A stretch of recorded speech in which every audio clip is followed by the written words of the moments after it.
Okay, welcome everybody. We are going to be talking about loving the bad boy, girl, hero, and villain relationships, and anything else that kind of touches on that theme. So we're going to go ahead and let everybody introduce themselves. I'm Laya V. Smith. I write romance and noir fiction. That's my book right there.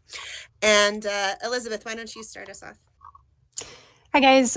So I'm Elizabeth. I write speculative fiction and romance. I am the president of the League of Utah Writers Romance chapter, and I also own an editing business. It's editing me, and then co-own a publishing business, a Collective Tales Publishing. All right. Jen, would you like to go? My name's Jenn Windrow. I write urban fantasy and paranormal romance based on Greek mythology, and none of my characters are nice, so I'm kind of good in this panel. I also own a developmental editing company, and I developmental edit for a small press, and that's about it. Okay. Jessica. Hi, I'm Jessica Day George. I'm the author of 16 fantasy books for young adults and middle grade readers. This is my most recent one. My little pandemic baby came out at the height of lockdown in the summer.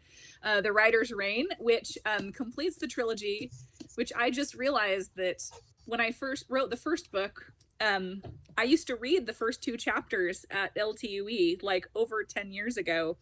For whenever I did a reading about this girl and her horse, and I still get emails from people going, "Did you ever finish it?" I finished it, guys. It's finished. So anyway, Writer's Reign is my most recent book, and I also I'm a huge reader, reading all the time, like close to 200 books a year. So I also have a newsletter now called Jessica Recommends, where each month I sort of pick a theme like mysteries, historical fiction, and stuff like that, and I will do a list of books in that genre that I recommend that are my favorites, unicorn books and stuff like that, for all ages, adult down to picture books. So all right, excellent.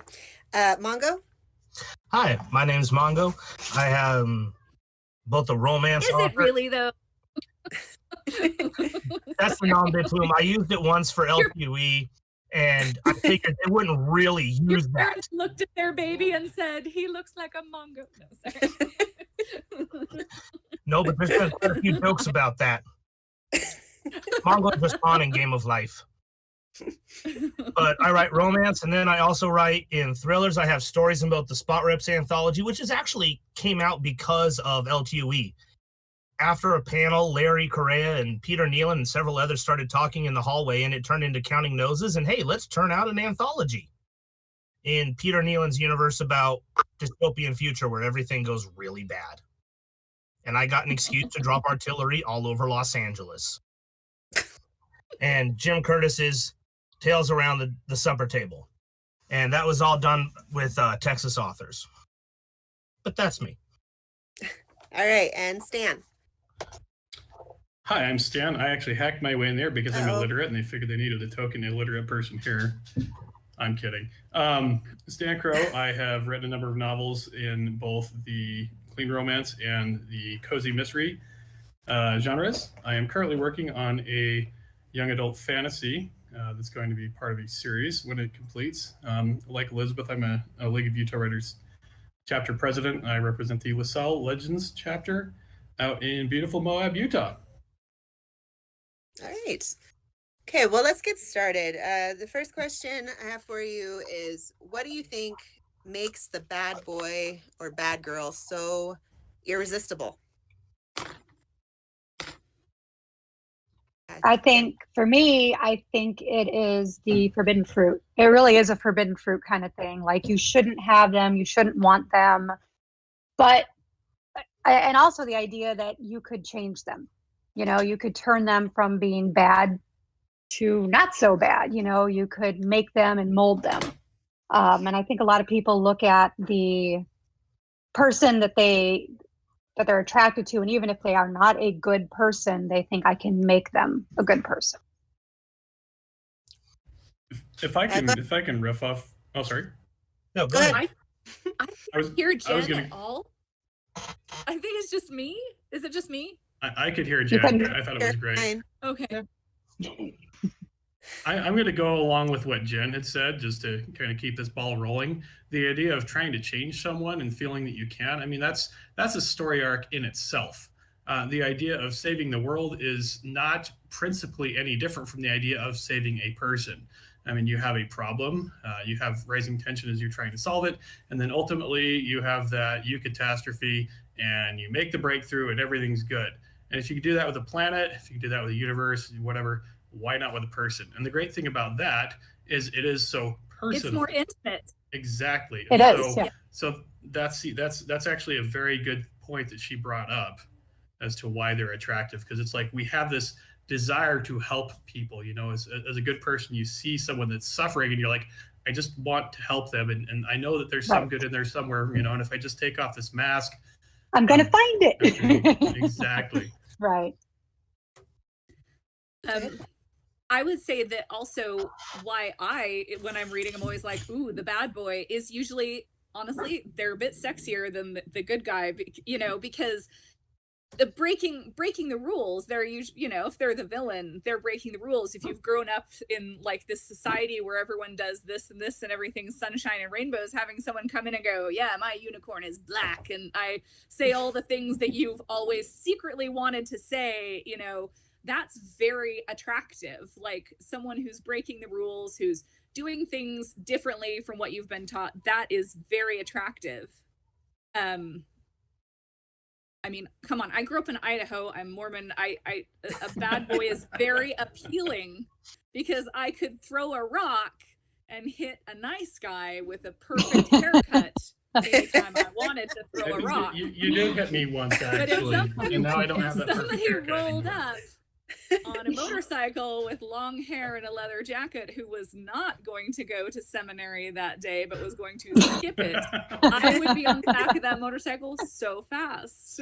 Well, and I think it's, you know, you say the good boys are all perfect, but I always think they write a bad boy character as very sexy. I mean, they are considered very sexy to a lot of people, you know, and it's whether it's personality. There's Sarah J. Maas wrote a book, The Court of Thorns and Roses, and she writes this character that is the bad boy, and he is just awesome. His personality, everything about him is just so much better than the main character, and just kind of fall in love with them.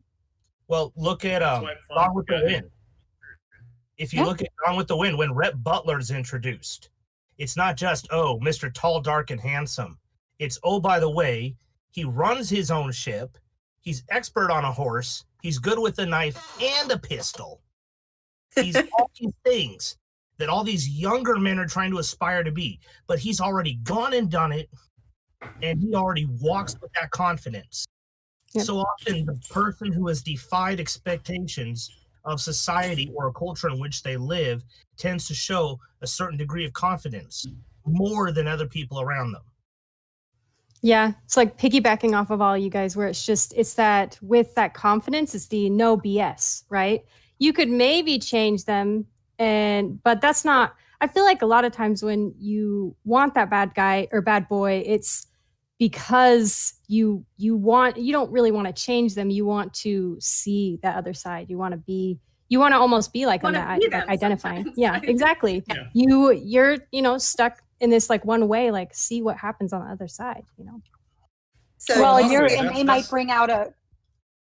Do you see it as like a kind of a personal wish fulfillment inside of the main character? Yes. Yeah. Yeah, I think so. Aspiring outward to this thing that they can't. Or maybe really they allow themselves to be.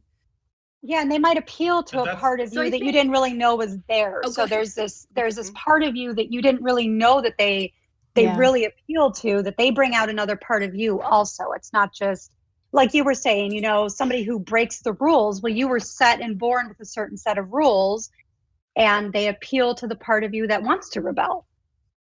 And see, that's why the cool kids are cool. Part of it's the confidence, and part of it is the idea of stepping outside the rules. Let's see. Let's talk about the idea of like changing the bad boy or the bad girl a little bit more. So let's say, just for example, that's. I'm sorry. Oh, what was the last thing you said? Yeah, it cut out. Yeah, I didn't hear the last part of your sentence. I got like an echo of the last part of somebody else's comment. So I was gonna ask, once if you were actually successful at changing this rebel character, you know, if they were able to actually change, why would you stay with them at that point? Maybe you fell in love. Oh, yeah. Yeah. Well, Or because I think does their that attractive qualities wouldn't necessarily be that they're evil with a capital E, but that you saw other things about them. I mean, maybe superficial at first, like a physical something, but also you saw like their intelligence, their sense of humor, something. Also, I think you have to have a chance at redemption. Yeah. Like if someone is just flat out walking around murdering babies and not interested in you, I think that if you're still attracted to that, then maybe that's a you problem. That's definitely a problem. But I think if you see a spark of something, like especially like if like they're like you a little bit, like I too think this rule is stupid, or you know, I too think that like their country is, we shouldn't be blasting, you know, if it's like two countries at war and you're like, you know, they're also good people, why are we always attacking them too? There has to be something that you have in common and that you see as a redeemable feature, so that even if you stop them from being the evil overlord and they become a sheep herd like your father before you or something like that, they still have qualities, their sense of humor, their intelligence, their looks even, that are attractive to you. If what attracted them to you or you to them was just that, hey, this guy murders whoever he sees, I've always wanted to do that. Yeah, you've got a problem. You need help as well as they do. That's more of a Sid and Nancy relationship over you know, you're crossing the line on that one. So right, because you do have Clare, those villain and villain relationships, like your Bonnie and Clyde, natural born killers, where everything is just explodes and which insane. Which are fun to watch, but especially if they honestly get caught in the end, is more satisfying than if they don't. If they're two truly horrible people, I think at the end they need to go out with a bang off the edge of the cliff or something. Otherwise, it's not I think that. Can I chime in with a comment about Cassandra Clare? Of course. Yes. Yeah. Okay, great. Her Infernal Devices series actually had a really great example of this, where the main character basically falls in love. She falls in love with these two different guys that are like total besties. They're not just besties, but they've got some kind of bond or something, some kind of weird supernatural bond. They have the parabody. Yes, they are. I don't know. I always thought it was parabody, but you probably pronounced it. Anyway, the point is I'm not series. I've never Me too. watched the TV series. Okay, so I read the books a number of years ago, but you'll notice that, and I'm going to get the names mixed up, so I'm just going to say bad boy, good boy, just because I can't remember the names off the top of my head. She gets with the bad boy first, even though she's technically engaged to good boy. But when she does finally get with bad boy, by the end of the book, and I don't want to spoil it too much, he actually becomes a good guy. And that's what they say. And they actually end up marrying. They have children, yada, yada.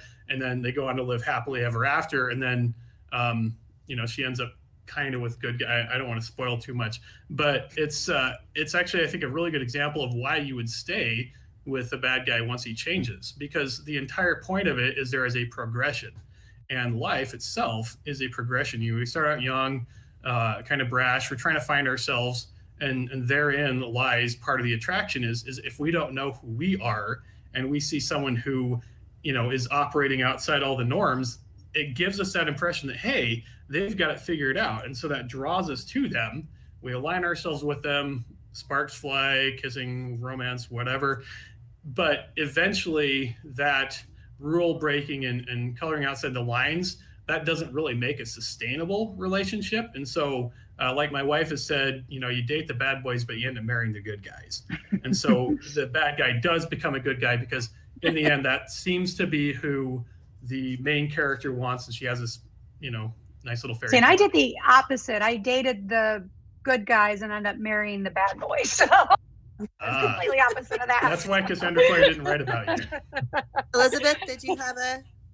Yeah, I just wanted to go piggyback on that, kind of, where it's like, I think the reason why we can like the bad boy if he turns good is that I think most of the time, a bad boy who is redeemable isn't going to be someone who's going to beat a woman or be violent, or he isn't going to kill people, right? Because that's like evil villain, that's not a bad guy, a bad boy. That's Hannibal Lecter, right? Yeah, exactly. So I think maybe that's the misunderstanding with that has maybe helped fuel this like unhealthy fire with like certain relationships. But in fact, like a bad boy is just someone who breaks the rules, who doesn't really he doesn't listen to people. He goes to his own drum, right? And so I think they're definitely redeemable. But well, and I think there's a line. There's just certain lines on the bad boys that you just don't cross. I mean, yes, killing and eating babies, probably not going to do that. That's not the guy you're going to end up with, Right. So yeah, there is a very fine line between what makes him a redeemable good guy or bad boy and a non-redeemable. So. Well, there's still those the 7 irredeemable sins or something like that for characters. Like, don't kick the dog. It also depends on the perspective and how that character is portrayed. Think about Mr. Darcy from Pride and Prejudice. So long as she only knew the one side of Darcy, he's just this jackwagon that she has no interest in. But when she finds the other side of him that makes him redeemable, Mr. Darcy just becomes the new paladin, and he is making things better for her. And often that's what it seems is needed, because that person has a certain strength of character. They break norms that would otherwise keep our protagonist stuck in a place. Having lived that, I can attest to that. That happened. It does. My mother-in-law swears up and down that I am Satan's own spawn. My mom would say the same thing about my husband, so don't worry. My wife, on the other hand, of 8 years, will swear that, well, I might be an ornery cuss, I do my very best to provide for her and our kids and take good care of them. And there's two completely different points of view. And maybe sometimes that's the challenge, is writing up and showing how, okay, to Group A, he looks like an asshole. We'll not mince words on this. But to Group B, that bad boy just happens to have enough strength of character and endurance to help pull this person out of the situation they're in and make their life better. Well, and to piggyback off of Mongo, not everybody in this world is the same. Some people are just not as nice as others. And so when you're writing or reading a book, not everybody wants to read perfect Mary Jane who's just happy every day. Sometimes people just want to read about people like them that aren't perfect, and they aren't always nice all the time. And so if you write a book, Cassandra Clare or Sarah J. Maas, that has characters that appeal to other demographics and people who really love just the perfect woman or perfect man, they don't exist. I mean, perfect people don't exist. So, and then it always changes. Well, what is perfect to you, it might not be perfect to me. So exactly. Yeah. Do you think there are any changes with time as well as just a person's perspective? I was gonna go off of what Mongo was saying about with the Jane Austen comparison. Like, so you have the two people held up in Pride and Prejudice, the two men. You have Mr. Darcy, and then you have, oh my gosh, is he Wickham in that one? Is that one Wickham? Is the bad guy Wickham? Yeah. Or is that Sense and Sensibility? Yeah, the bad guy is Wickham. Yeah, Wickham. Yeah. He's Wickham. And then, like, on the surface, here's someone who's utterly charming, so kind to the women, all this stuff. And then you find out that actually, no, he's in it for money. He's greedy. He's tried to seduce a very young girl, mainly because of money and to shame the family. All these things. He kicks babies. He eats them, and just like so it's kind of, that's an interesting one too, because you have the what looks like the good guy and the bad guy at the beginning, and then you realize they are flipped, and it's because of their morals and how their basic morals align with the Bennett sisters' basic morals. And the same thing happens in Sense and Sensibility. Marianne loves, thought his name was Wickham, I guess it's not. But there's the young dashing captain and stuff like that, and then they find out that he has seduced and impregnated this young girl who's Colonel Brandon's ward, and then left her, and she still wants to see him at least one time and show him their baby, and he doesn't ever want to see her again. He couldn't care less. And so you have that. So, you know, Colonel Brandon doesn't look very attractive at the beginning. He's an older gentleman who enjoys wearing a flannel waistcoat when it is cold out. You know, he seems just very boring and like the very boring good guy, but he has financed and taken care of this girl. And, you know, most people would cast her into a home for unwed mothers, but he's continued to care for her as though she were his own daughter. Which is definitely in defiance of the times. And so it's very interesting how like the surface of these, and I love that flip that explains why someone you didn't like at the beginning of the book would be your love interest by the end, is it comes down to like what they are like basically in private. Yeah. So if you've got like a big bad that's just like, oh, I'm the leader of the evil army and stuff, and then you show in your writing or, you know, in private what they are like, they do have many cats or something, you know, they never kick the dog, and you know, you show what they're like in private, and maybe even why they made those decisions. I love, he's not a love interest, but the bad guy in Brandon Sanderson's Elantris, I found to be a far more sympathetic character than the main guy in Elantris, who was just such a freaking Boy Scout. I'm just like, you're already dead. Just finish the job and die completely. Because the villain was very convinced what he was doing was right. And from his point of view, he was in the right. And he's like, this is what I need to do. He was very moral, very upright in his beliefs, in his job. He was doing the best job he could. And I had great sympathy for him because he was doing what he thought was right. And honestly, the main guy, aside from being a Boy Scout, was kind of a dick sometimes and stuff like that. And I was just like, you know who's more attractive in this scenario, little girl? The bad guy. But he was evil and killed people, so he had to go. And as an aside, since we've talked a little bit about Jane Austen, you'll notice that Charles Bingley really doesn't get much attention because he is such a great guy. And I think part of the thing with that is there's, well, it's not just that he's too good, it's that there's no developmental potential. There isn't, there's because really he no can't go story there to anywhere. tell. He can't go. He's not already character, and neither which is why you have a Wickham and a Mr. Darcy. Well, right, yeah, and so they're happy side characters. They find each other, they are in love, they get married, they're great. They really are they have grown enough. In Pride and Prejudice, they are really the the inciting incident for Darcy and Elizabeth. You know, they are that is their inciting incident is meeting with them. So yeah, he's just a happy side character that everybody likes. Just a good guy. Hey, Mike, would you take me out of the room and put me back in, because I still cannot hear Jenn. Sorry. I have not been able to hear her this whole time, and I'm wondering if it's a me problem. Could I go out of, and you look like you're making amazing points. It's only a you problem. You still like to go back. I'm just like, oh my gosh. Bye, Jessica. It also doesn't hurt if at any time the happy side characters develop and grow and change.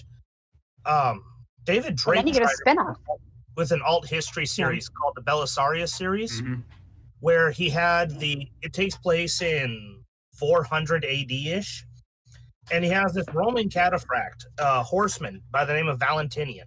The guy is absolutely lethal with the sword, and for the first 4 or 5 books, any scene involving Valentinian is involving him doing head slicing. But at some point, he gets the opportunity to grow, and it isn't just enough that he grows in the sense of not head slicing everybody in sight that needs to die. That seems like an important step, though. It was a huge step. And you're not taking off people's heads. Yay, I like you. Well, it changed the character in the sense of he went from being a weasel all the time, and that was how he'd referred to himself and how others referred to him, into something more. And eventually what you find out or see the character develop into is the very stalwart protector of 2 escaped slave girls and the adopted father for this baby that one of them had. And he becomes infatuated with the child to the point that nobody else gets to be daddy to this baby. He is it. And the first person to suggest otherwise, he threatened to stab them. But that, So he's doing the head thing again? yes. And Back to that, saving heads. Stabbing is survivable. Head slicing, not so much. that's not necessarily a bad thing. It just has to be done well. It occurred over the course of about 3 or 4 books at the end of the series. And if it's done with some craftsmanship, it works well. Well, they gave him a redeeming quality, is what they did, is they gave him that father figure protector redeeming quality. They turned him from just a killer to a protector, and that's what he became. He evolved. And actually, that's the whole plot line of The Mandalorian right there. Spoiler alert. I had to throw that out there. If we're going to talk about bad boys, contemporary fiction, it's The Mandalorian. I mean, he starts out in the very first one, and he kind of saves a dude. You think he's all that, and then he's like, "Yeah, I can bring you in warm. I can bring you in cold." And then the whole ride back, this guy's chatting him up, and Mando's like, not a word, nothing. And then he lands on that nice little planet, and all of a sudden this young widow falls in love with him, and they're like, "Hey, you gotta just stay here and be a family man." He's like, "Yeah, gotta go." But he's still a good guy. But he throughout, struggled with that medieval. decision. He did struggle with that. He did. He did just like brushed her off and left. Yeah. He would not have been. Well, and he only left because he knew that the child's life would still be in danger. So even his decision to leave was because of someone else's safety. So it's not just like he's I don't really feel like paying the bills. It's more like, that sounds great, but this kid, he'd force choke me if I didn't. So can I ask? Oh, he liked it there too. You guys have given some examples of some books and TV shows that have done the changing the bad boy, bad girl well. Can you think of any that do it very poorly? Like an example of what not to do with this trope? Yes. Go ahead. I've got one that I cannot even handle. And I honestly want to do this without naming names because I have such guilt. I hate to defame anyone, but there is a teen series that I read the first book and I'm like, this is actively could do harm to young girls reading this, because it was very much on the wave of the Twilight and ooh, he's a vampire, but he would never bite her type of thing. And so they went one better where essentially the bad guy literally was attempting to murder this girl. He needed to murder the main character in order to achieve his goal. And the sexy bad boy elements that he had were things like she had a birthmark on her wrist, and he asked her if it's because she tried to commit suicide, and was disappointed that wasn't what it was from. It was just a birthmark, because he thought it was cool and sexy that she might have harmed herself. He actively tries to kill her at several points during the story. He is in fact an immortal murderer and rapist who has been raping and murdering his way around the world for at least 400 years. And literally in the second to the last chapter, also at one point her friend is attacked and almost raped and nearly killed and thinks it is this guy. And then her friend, in the next breath, after she's telling her that it is this guy that did this to her, goes, "So how about you two? Have you made it to first base yet?" So she's literally saying, my almost rapist, you're dating him though, right? How's that going? And I read this book one day because I just sat there with my jaw down going, there has got to be something's gonna turn around. This can't possibly end the way I feel like it's going. In the second to the last chapter, she was about to die, not because he was killing her, but because someone else that he didn't like was trying to kill her. And he saved her at the last minute. And then in the last chapter, basically, as she's recovering in the hospital, he comes to visit her. And he's like, I guess we should try to make this work. And she's like, yes, through love, we can change your nature, or something like that. And it's supposed to be so romantic, and I'm like, girl, I channeling Whoopi Goldberg and Ghost the entire book. You dated this. At no point it says he loves her. He seems to be incapable of love, actually, is one of his traits that he is. but he just, because he felt bad about trying to murder her that one time, he's gonna have sex. They're basically implying that now they get to sleep together, they're together, and I'm just like, he's a rapist and murderer. Yeah, what was wrong with my dating life? Holy cow, if it's that easy. You know, it's making my girlfriend sound really good. A girl in a dumpster in a parking garage for laughs, and just like, and tell her that nobody could hear her scream, and you could have gotten all the dates apparently. See, Well, and that's if the dumpster was in space, then no one could hear her scream. see that's where it's like with the bad boys and bad girls, like it's like we need to change the like this expectation that's slowly like merging, because bad boys aren't like you. Those kinds of people aren't redeemable. You shouldn't have like the happy ending for that kind of guy. A guy or girl, you know, that's terrible. I will transform him through love, even though he does not want to be transformed and does not appear to have any qualities that could be for the good. There has at all. There has to be a redeeming quality, at least one redeeming quality that can. I mean, none is negative. He likes the Kit Kats. The better they are, the bigger the redeeming quality, especially, be, right? Yeah. Couching that as a romance to teen girls, I don't feel like, as someone who writes for young people, I have a duty to show them what is right and good, you know. But I feel like touting that as, if you love Twilight or this romance or that romance, try this. This guy threatened to rape her at least twice, and she went back again to seek him out because it was so sexy. And I'm like, that is literally saying that if you love an abuser, a rapist enough, he will love you back. That's like so many of those older throughout human history. And those older romance novels where you have the main hero who's essentially a rapist throughout most of the book.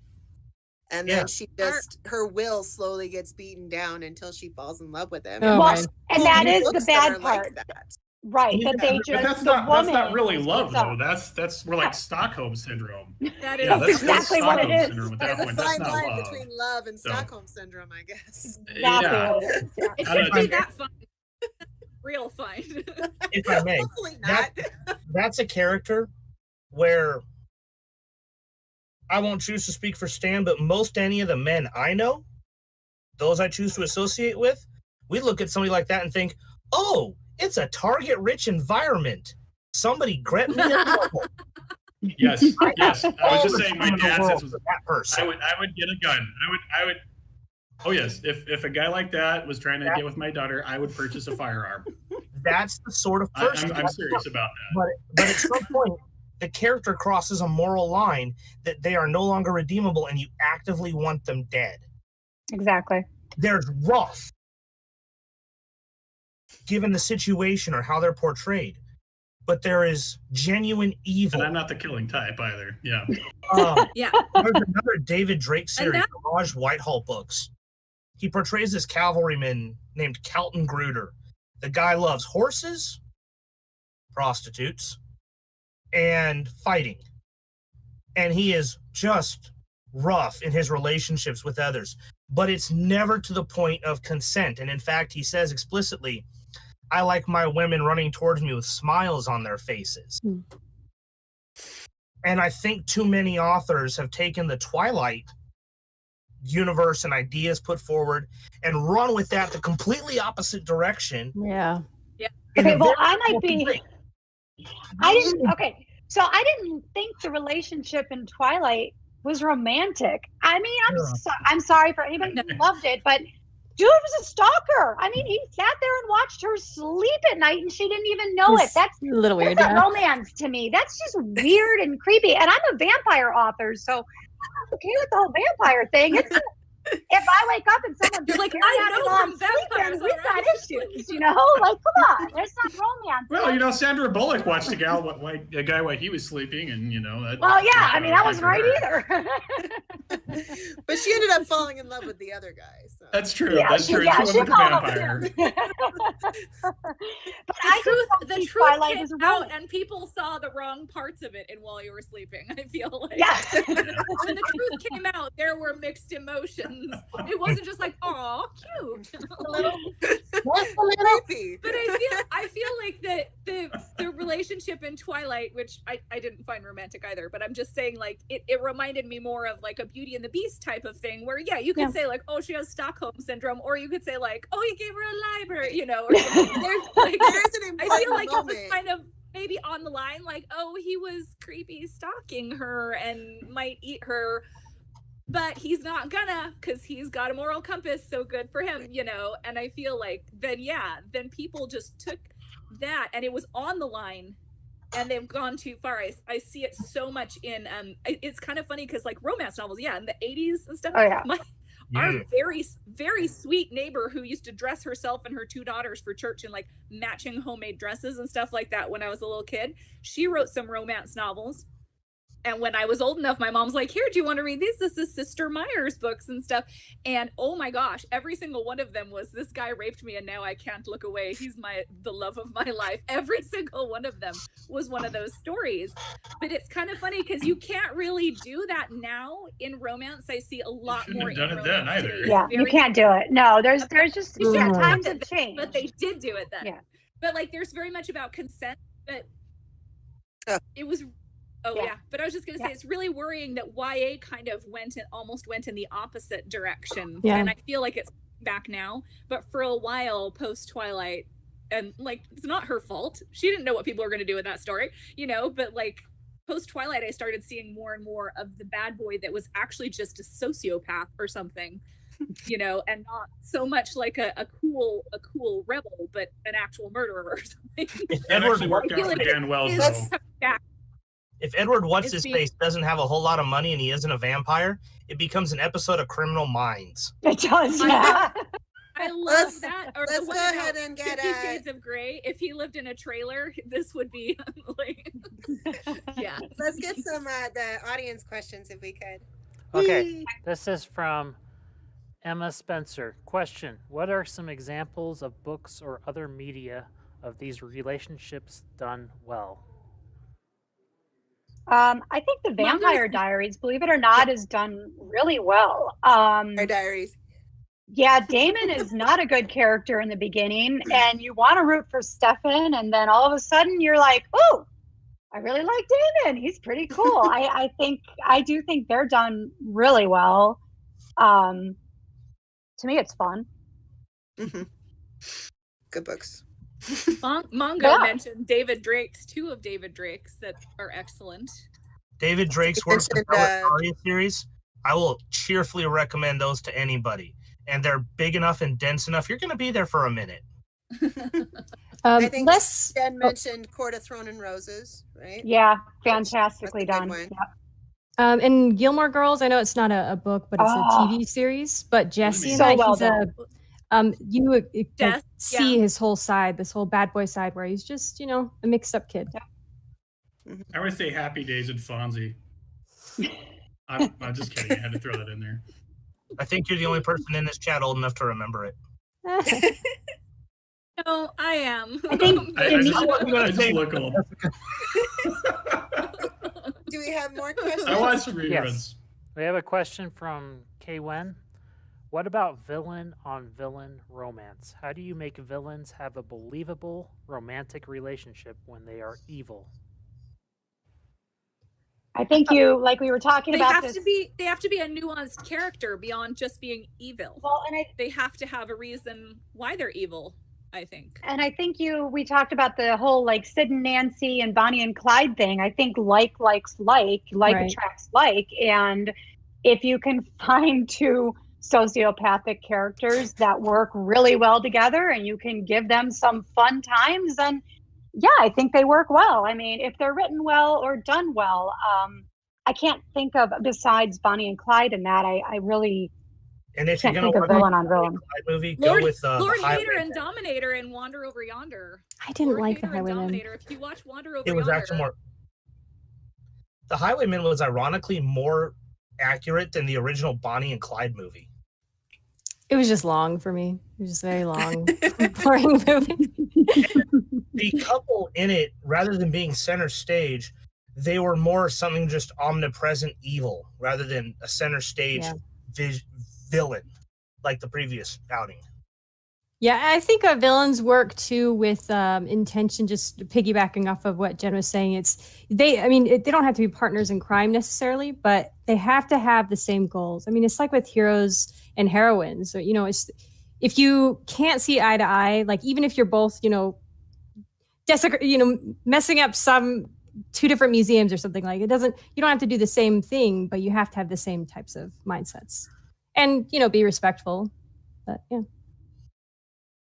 You can be evil and not beat each other up. Yes. Okay. We have another question from Emmy. How do you write relationships that are healthy when it's a villain and hero who have some level of opposition or conflict between them? Boundaries and consent. Yes. The lady nails it. Yeah, it really is. It's all about boundaries. It's all about consent. It's all about not pushing somebody too far beyond their safe space. Yeah. And I feel like too, if there's a difference in power is very important too. That's what actually really did bother me about Twilight, where he was so much older and she was so young and naive. I felt like there was too much of an imbalance of power, not just his physical strength versus she's a weak human, but when you have someone who is a lot older and more experienced, I feel like that puts the other person at a disadvantage. And so I feel like if you've got a hero and a villain that are falling in love, they need to be kind of on equal footing, like it can't be grooming them. Wise or no what? grooming. Yeah, otherwise no grooming. No grooming. Yeah. They need to be. It also goes back to what that evil is. Yeah. Well, the old Batman 2 movie with Michael Keaton and Michelle Pfeiffer. She was Catwoman, and so well done. That was great because that was a villain and hero, and I think they did they do that in a new one with where they brought Catwoman back. Anne Hathaway. Yeah, but, no, not as much, but not. But they definitely did with Michelle Pfeiffer and Michael Keaton, and that was actually pretty good. And there was the boundaries and there was their consent, and they realized that when they pushed up against those boundaries, they had a decision to make: do we continue this, and one of us gives, one of us changes, or do we just terminate this? And so it's exactly what you said.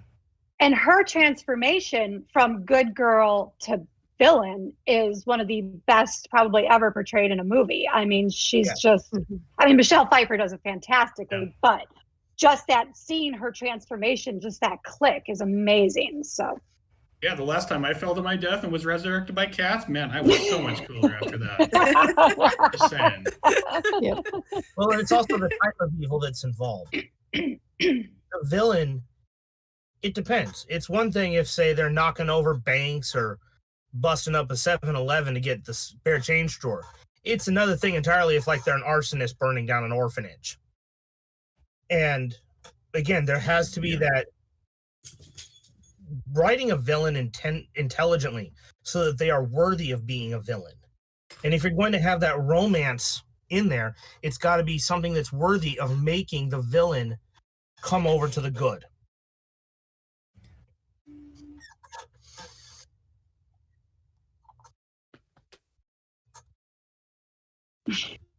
Don't everybody jump up. Go for it, Leah. You're the moderator. What do you want to say, You're the moderator, Leah. Go for it. I just thank you for everybody coming. Thank you. I'm glad you guys are here. This was really fun discussion. Yes. I think we've kind of revealed that the bad boy, bad girl relationship has a lot to do with not necessarily judging a book by its cover and being able to look past the social mores of society to be able to see deeper into a person's heart. Peel away the layers. Yeah, and it seems also a lot of what we talked about had to do with bad boys and bad girls being able to reveal things that are actually wrong within the universe. So you can see them in a, not necessarily nice way, fighting against something that your main character also sees as wrong, and being Right. able to relate to the rebel more than relating to the villain. There Right. has to be Humans are death. 3-dimensional kind of thing. Yeah, Yeah, exactly. it's There does bad- have bad to be boys- death. Yep. In order for a bad boy, bad girl to work, they have to be a very 3-dimensional character, because if you have somebody that's just flat out going around and doing these horrible things and they don't have that deeper layer of that redeeming characteristic to them, then the romance really can't flourish. So it Exactly. has all to do with having 3D characters and the way that they're interacting with their world. Absolutely. I agree. Absolutely agree. Just be aware that 3D comes from stereo vision. So if you give different perspectives on your characters, kind of like the Mr. Darcy thing, it's easier to make them 3-dimensional. Mhm. That's And that'll be my closing remark. all right. That's an excellent one. Well, we're at time now, so thank you to everybody for participating. This is a lot of fun. Yeah. Thank you. It was fun. Y'all have a good night. Bye. All right. Bye-bye.